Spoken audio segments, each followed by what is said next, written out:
In this video, we're going to look at the area of a trapezoid formula and also the area of a rhombus and the area of a kite as well.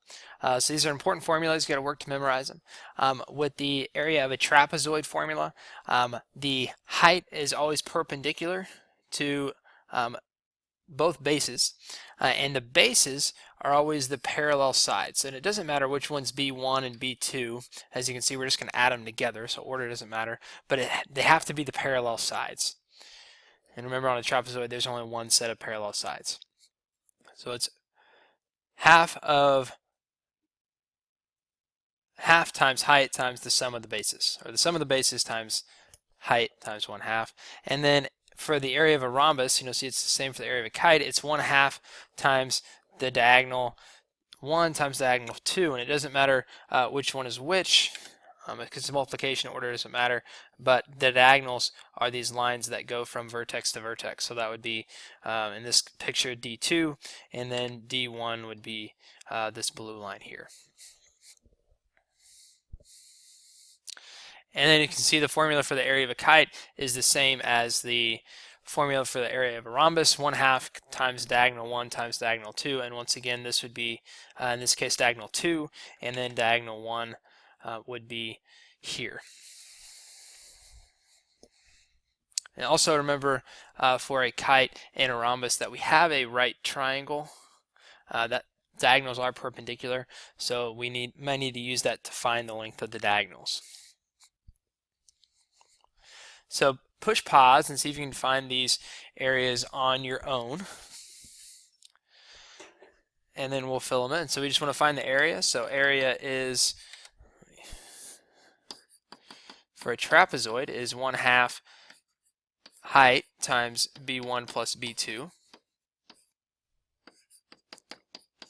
The height is 4, as it's perpendicular with the bases, and we'll call this B1 and this B2. And then you add up the bases, 6 plus 8. And so you get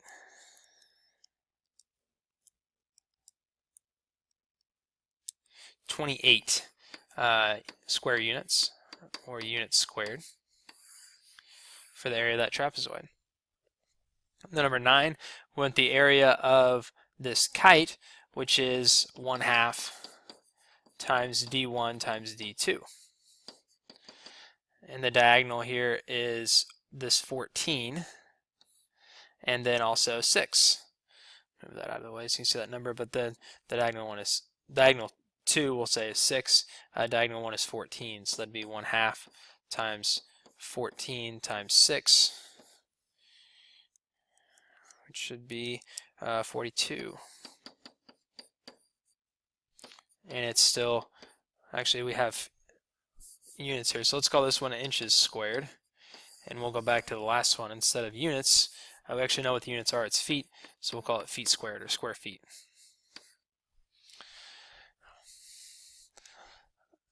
And then in a rhombus, we know that the diagonals bisect each other. So if this is 30, then this is also 30.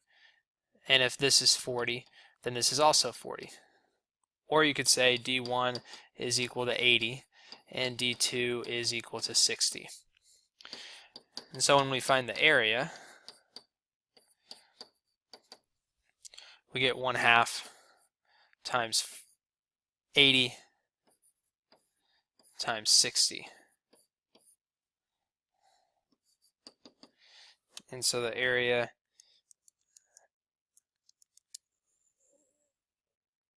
is 2,400, and it's meters squared.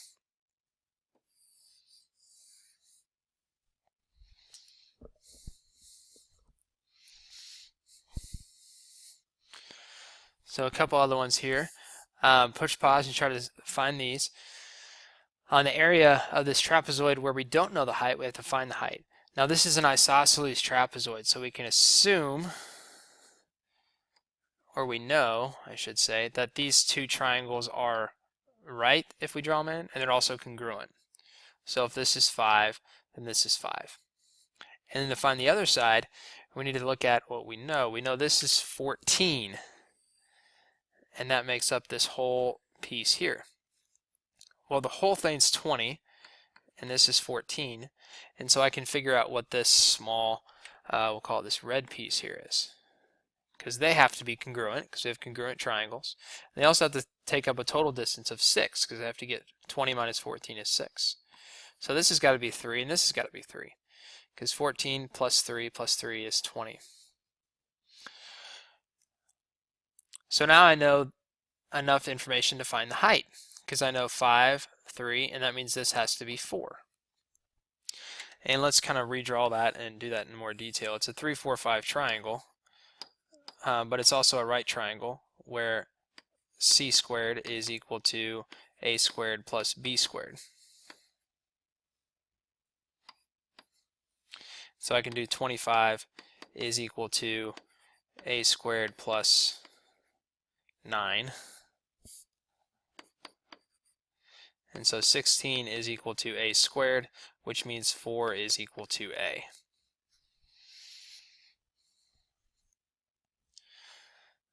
And so now I have enough to find the area. I have the height, which is 4, times the base 1, which is 20, plus base 2, which is 14. 34 times 4 divided by 2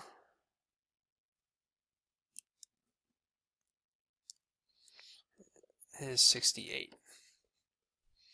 And we'll just leave it in units squared.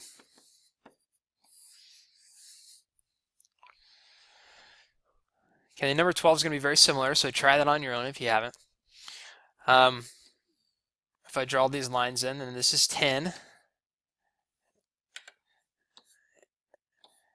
And if I have 10 left over, so I need this to be 5 and this to be 5, which means this is 12. And we'll do that off to the side over here.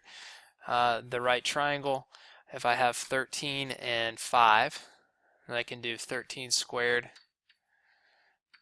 is equal to 5 squared plus b squared, and you get 169 is equal to 25 plus b squared, and so 144 is equal to b squared, or 12 is equal to b. These are also Pythagorean triples, 5, 12, 13, and 3, 4, 5. And now we have enough information to find the area. So we'll say area is 1/2 times the height times the sum of the bases. 20 plus 10, 30. So the area is equal to 180 units squared.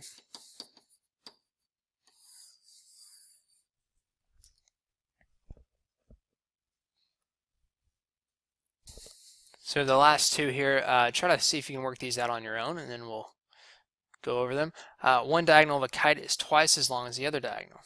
And the area of the kite is 72.25 inches. What is the length of the diagonals? So we'll draw a picture of a kite. You want the length of both diagonals. So if one diagonal, we'll put it off to the side, if this length is x, then this whole length is twice as long, so it's 2x. And I know the area formula is this. And let's just plug in everything we know. We know the area is 72.25. And then I know area, or diagonal 1 is x, and then diagonal 2 is 2x. And so I can solve this equation for x. What will happen is 1/2 times 2, those reduce to 1, or as we say cancel, and that gives you x squared. X times x is x squared.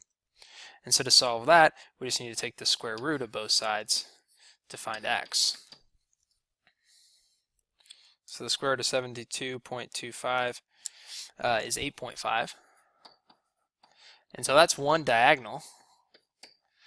And then if I take it times 2, that gives me the other diagonal. So that gives me 17. And that's what we're looking for, those two diagonals.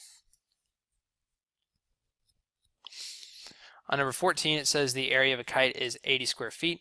One diagonal is 4 times as long as the other. Find the diagonal length. So if you haven't tried this one, do so already, or do so.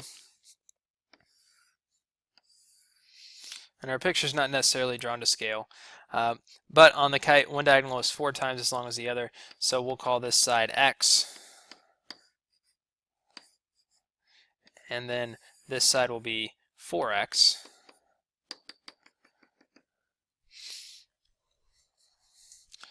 And once again, my formula is A is equal to 1/2 d1 d2, and so this time we have 80 is equal to 1/2 x times 4x, which gives me 80 is equal to 2x squared.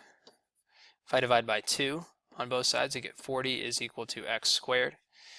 And then let's just get a decimal. So it doesn't say, but we'll say 6.3 is equal to x when we take the square root of both sides. And we could reduce it if we wanted to in radical form. That would look like, let's see, if you did that, you'd have 2 square root of 10, which is about 6.3, which is, we'll say, is equal to x. And so d1 is going to be 6.3, and then if I take that times 4, that will give me d2, because it's 4 times, and that's 25.3.